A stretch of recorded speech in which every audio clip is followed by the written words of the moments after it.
नमस्कार, मी अमृता दीक्षित. आम्ही ठाणेकर वृत्तवाहिनीमध्ये आपणा सर्वांचं स्वागत. एक दृष्टिक्षेप आतापर्यंतच्या ठळक घडामोडींवर.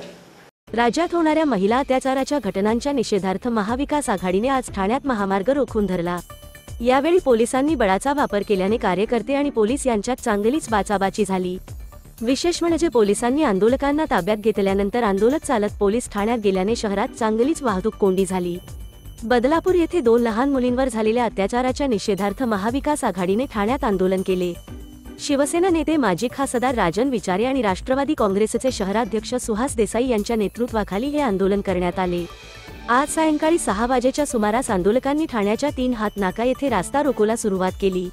मात्र आंदोलनाची माहिती मिळाल्याने पूर्वतयारी म्हणून नौपाडा, ठाणे नगर, वागळे इस्टेट आदी पोलीस ठाण्यातून फौजफाटा तैनात करण्यात आला होता.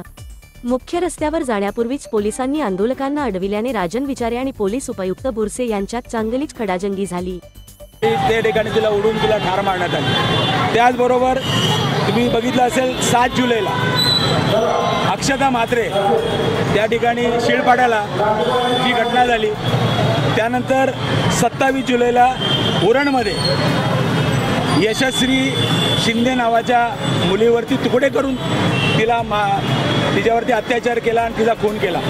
त्यानंतर 14 ऑगस्ट जी कालची घटना जी झाली, 12 तारखेला पहिली घटना झाली, आदर्श विद्यालय म्हणून बदलापूरचं आहे. त्यानंतर 13 तारखेला दुसऱ्या दिवशी पण झाला.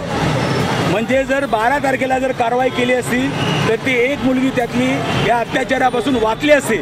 परंतु आज हे सरकार आहे, हे सरकार निंदे सरकार ज्या पद्धतीने या महाराष्ट्रामध्ये महिलांवरती अत्याचार होत आहे. काल संपूर्ण हातभर राख्या बांधल्या होत्या. या हातात फक्त आता शरीरावरचा बाकीचे अवयव बाकी होते. परंतु आज तुम्ही बघितले असेल आमच्या लाडक्या बहिणी, आज लहान मुली या ठिकाणी सुरक्षित नाही. गेले 5 ते 7 महिन्यापासून या संपूर्ण आजूबाजूच्या परिसरामध्ये तुम्ही बघितलं असेल एवढ्या घटना होऊन सुद्धा या ठिकाणी कुठे न्याय मिळाला जात नाही. फास्ट ट्रॅकच्या नावाखाली त्या ठिकाणी अक्षता म्हात्रे हिचा जो मृत्यू झाला 3 महिन्यापूर्वी, 3 महिने झाले अजूनही त्या ठिकाणी त्या फास्ट ट्रॅकमध्ये जे सरकारी वकील कोण नेमले होते ते सुद्धा गेले नाहीत. फास्ट ट्रॅक म्हणजे 50 वर्ष केस चालणार आहे का?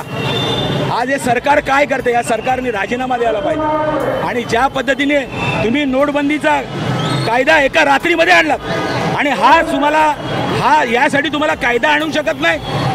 त्या 8 दिवसामध्ये 10 दिवसामध्ये त्या ठिकाणी या नराधमाला फाशी झाली पाहिजे.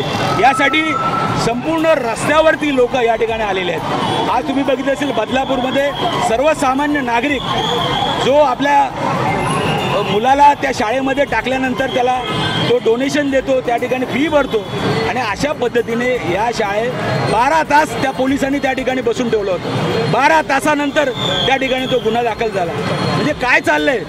आज हे पोलीस मंडळी सुद्धा आता आम्ही इकडे बसले, आम्हाला आत टाकायला निघाले होते. म्हणजे आज एखादा आवाज उठवायचा असेल तरी आज तुम्ही त्या दिवशी माननीय मुख्यमंत्री महोदय ठाण्यात आले होते.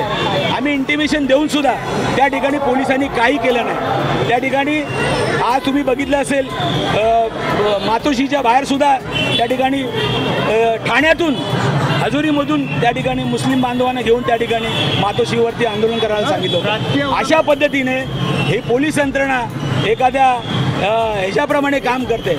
आणि म्हणून मी सरकार ज्या पद्धतीने चालू आहे, 1.5 महिने राहिले आहे, तुमची शेवटची घटका आता आलेली आहे. नक्कीच ही जनता तुम्हाला उकडल्याशिवाय राहणार नाही. त्या संस्थेच्या चालकाला राजकीय वरदहस्त होतं, त्यामुळे सगळ्या गोष्टी घडल्या. सांगितलं ना, बीजेपी आज सर्व त्या ठिकाणी बीजेपीचा कार्यकर्ता असला किंवा मिंदे गटाचा कार्यकर्ता असला किंवा दादांचा कार्यकर्ता असला की त्या ठिकाणी पोलीस कारवाईच करत नाही. पण शिवसेनेचा कार्यकर्ता असला किंवा पवार साहेबांचा कार्यकर्ता असला किंवा काँग्रेसचा कार्यकर्ता असला की त्याच्यावरती गुन्ह्याची बरसात केली जाते। आणि अशा पद्धतीने जे पोलीस बांधव आज ज्या पद्धतीने करतायत, शेवटी तुमची सुद्धा मुलं त्या ठिकाणी शाळेत जातात। हे आंदोलन कुठल्या पक्षाच्या विरोधात नाही, या संबंध जी काय चालू आहे गेल्या 5 ते 6 महिन्यापासून संपूर्ण या ठाणे जिल्ह्यामध्ये वारंवार घटना घडतात। आम्ही आपले मोर्चे काढतो, पोलीस आश्वासन देतात, परंतु पुढे काही होत नाही। फास्ट ट्रॅकमध्ये फास्ट ट्रॅकची भूमिका काय? आज त्या गोष्टीला जवळजवळ अक्षता म्हात्रेला जवळजवळ 3-4 महिने होऊन गेले, अजूनही तिला न्याय मिळत नाही। आज जेवढी मी नावं सांगितली, मग ती उरणची घटना असेल, त्या ठिकाणी वसईची घटना असेल, आज तुम्ही बघितलं असेल कुठेही पोलिसांचं लक्ष नाही, फक्त कार्यकर्ते फोडणे, त्यांना खोट्या केसेस टाकणे, त्यांच्या घरावरती बुलडोजर फिरवणे आणि त्यांना आपल्या पक्षामध्ये आणणे, एवढाच कार्यक्रमामध्ये सरकार मशगूल आहे। आणि म्हणून मला वाटतं ही जनता उघड्या डोळ्यांनी बघते, ही जनता नक्कीच या लोकांना उकाडून फेकून देते। सर, एकीकडे लाडकी बहीण योजना आहे तर दुसरीकडे असं अत्याचार होते, कसं बघताय? मला वाटतं लाडकी बहीण काय तुम्ही घेऊन बसलायत? आज लाडक्या बहिणीचं आपण रक्षण करू शकतो का? या सरकारने पहिला आधी राजीनामा द्यायला पाहिजे। आज नोटबंदीसारखा कायदा तुम्ही एका रात्रीमध्ये तुम्ही आणता, मग या कायदा का आणू शकत नाहीत? आज महाराष्ट्र देशामध्ये अशा घटना वारंवार होत आहेत आणि म्हणून मी ह्या ठिकाणी मी सरकारला जे झोपलेलं सरकार आहे त्याला जागे करण्यासाठी आज या ठिकाणी आम्ही लोक उभे आहोत। तर बदलापूरमध्ये आंदोलकांवर लाठीचार्ज करण्यात आलेला आहे। आता पण इथे पण लाठीचार्ज करायच्या तयारीत होते साहेब। आता हे काय गाडी बिडी आणलेली आहे आम्हाला, काही लोकांना आपल्या हात घातले, काही लोकांना आमच्या अटक पण केलेली आहे, कळलं की नाही? दुसरं काय करू शकत नाही हे लोक, दुसरं काही करू शकत नाही, फक्त विरोधकांना आतमध्ये टाकणे, केसेस टाकणे, याच पद्धतीने त्यांचं कामकाज चालू आहे।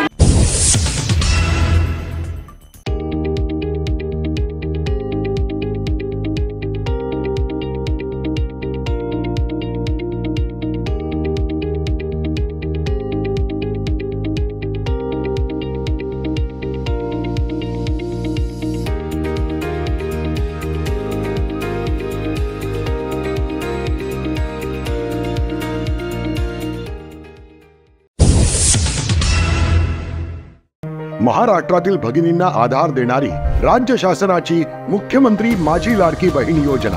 या योजनेअंतर्गत अल्प उत्पन्न गटातील 21 ते 65 वयोगटाच्या भगिनींना मिळणार दरमहा 1500 रुपयांची मदत। अर्ज करण्यासाठी 31 ऑगस्ट 2024 पर्यंत मुदतवाढ।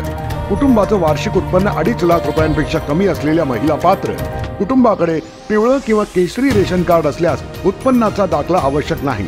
पांढरं रेशन कार्ड असेल किंवा रेशन कार्ड नसेल तर कुटुंबाचं वार्षिक उत्पन्न 2.5 लाखांपेक्षा कमी असल्याचा दाखला आवश्यक। योजनेसाठीचा ऑनलाईन अर्ज नारी शक्ती दूत ॲप वरून किंवा पोर्टलवर भरता येईल। ज्या भगिनींना ऑनलाईन अर्ज भरता येत नसेल त्यांच्यासाठी अंगणवाडी, ग्रामपंचायत, वॉर्ड ऑफिस, सेतू सुविधा केंद्रामध्ये किंवा आशाताई बचत गटाच्या CRP यांची मदत उपलब्ध। आता आपल्याला अभिमानाने म्हणता येईल, सुखी आणि सुरक्षित आहे माझी लाडकी बहीण।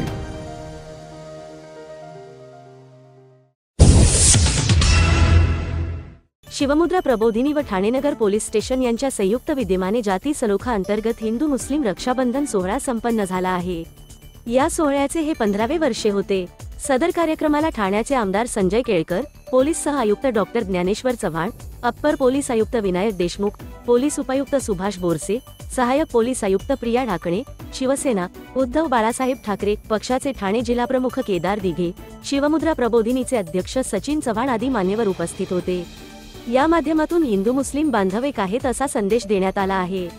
यावेळी सर्वपक्षीय नेते, कार्यकर्ते तसेच ठाणेकर बंधू भगिनी मोठ्या संख्येने उपस्थित होते। रक्षाबंधनाच्या निमित्ताने भाऊ बहीण एकमेकांवरचं जे प्रेम आहे ते व्यक्त करत असतात। भाऊ बहिणीच्या रक्षणाची हमी देत असतो आणि बहीण भावाच्या आयुष्याला त्याच्यात यश कीर्ती मिळावी यासाठी प्रार्थना करत असते। आणि हे प्रार्थना करत असताना त्याच्यामध्ये संपूर्ण कुटुंबच सहभागी झालेलं असतं, समाज सहभागी होत असतो।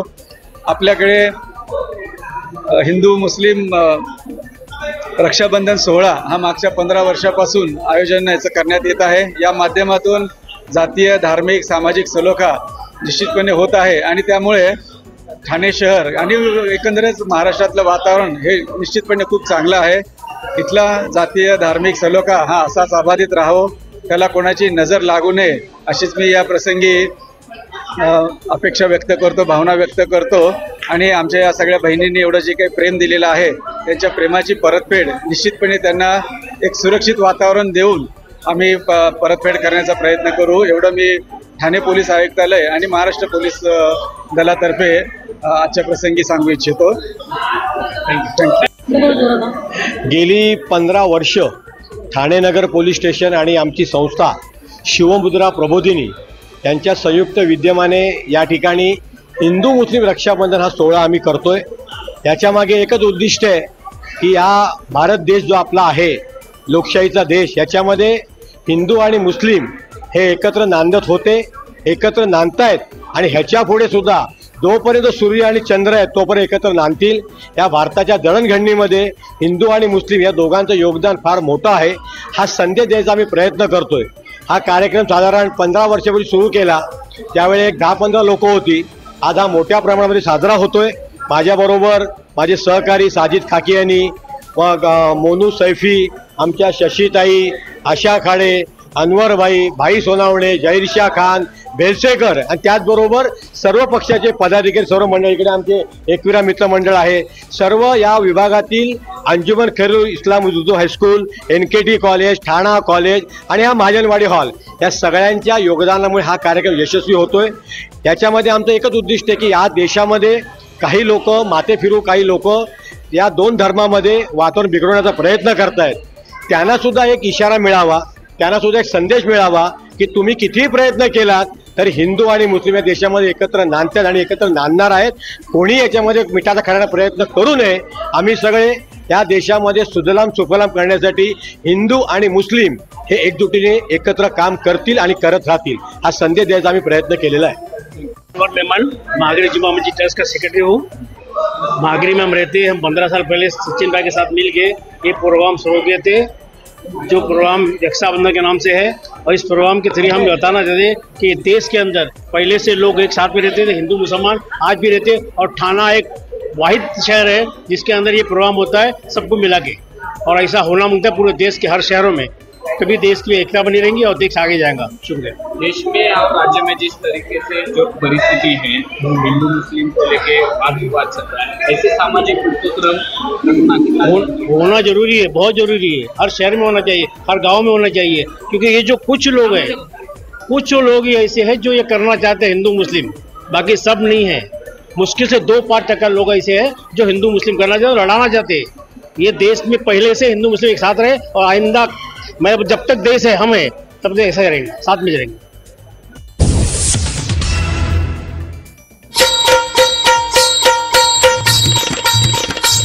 कला, क्रीडा, साहित्य आणि संगीत या कला क्षेत्रात अभूतपूर्व कामगिरी बजावलेल्या ठाणे जिल्ह्यातील अस्सल ठाणेकर कलाकारांना ठाण्याविषयी नेमकं काय वाटतं हे जाणून घेणार आहोत खुद्द त्यांच्याचकडून. आम्ही ठाणेकर वृत्तवाहिनीची नवी मालिका माझं ठाणं मी ठाण्याचा पाहायला विसरू नका, फक्त आणि फक्त आम्ही ठाणेकर वृत्तवाहिनीवर.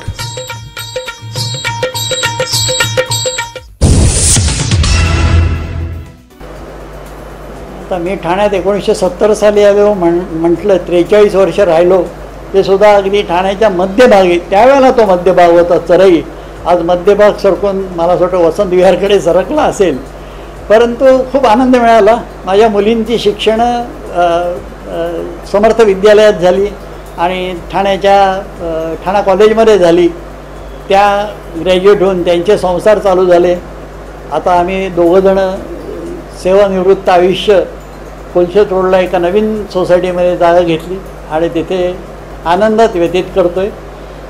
आणि निसर्गाचा आनंद घेता घेता हे निवृत्तीचं जीवन मजेमध्ये घालवतो आहे. ठाण्यामध्ये गडकरी रंगायतन ह्याचा जवळजवळ आम्ही लाईफ मेंबरशिप झाल्यासारखे प्रत्येक नाटकाला पूर्वी धावत होतो, तराईमध्ये होतो. हल्ली ते लांब झाल्यामुळे आम्हाला जाणं जमत नाही. परंतु स्विमिंग पूल, स्टेडियमवरती काही कार्यक्रम बघायला जायला आवडायचं. आणि ठाण्यात काही बागा चांगल्या झाल्या. तलावांची सुधारणा व्हायला पाहिजे तेवढी अजून झालेली नाही, ती होण्याच्या मार्गावर आहे. असंच ठाणं वाढत राहणार आहे, वाढत राहावं. सगळ्यांनी ते महापालिकेचं सहकार्य करून ते स्वच्छ ठेवायचा प्रयत्न करून सुंदर ठाणं म्हणून जे बक्षीस एका काळी मिळवलं होतं ते परत एकदा मिळवण्याकरता आपलं ठाणं आपण परत सुंदर करूया.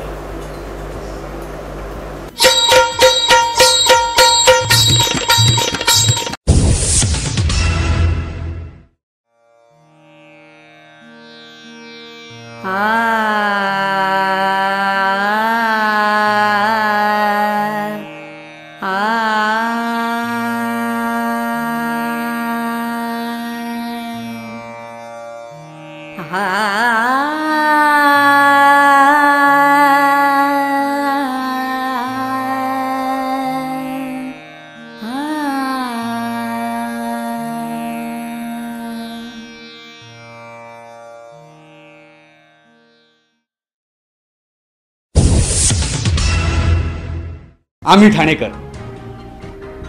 आम्ही ठाणेकर. आम्ही ठाणेकर. आम्ही ठाणेकर. होय, ठाण्यात आम्हाला अभिमान आहे आणि होय आम्ही ठाणेकर.